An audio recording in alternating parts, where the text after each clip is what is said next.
من دعوا کردم، اصلا نمیگم من دعوا نکردم.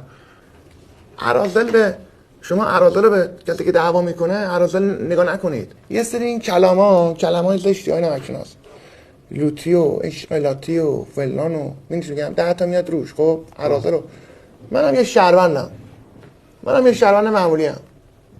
خب نمیشه بذاری یکی بذاره یکی میذاره فلان یکی میذاره فلان. منم یه شهروند معمولی ام.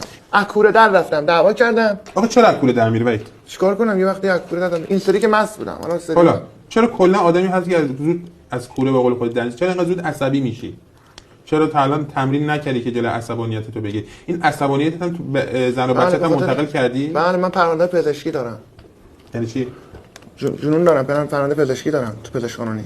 پرونده هم هستش. قرص میخورم. شب یه مشت قرص میخورم. من تشکر میکنم از تو که با ما حرف میزنی و اطلاعاتی که میخوایی رو به ما میدی. شما رو به چه اسمی صدا کنم؟ وحید. وحید دوست داری توی این گفتگو شرکت کنی؟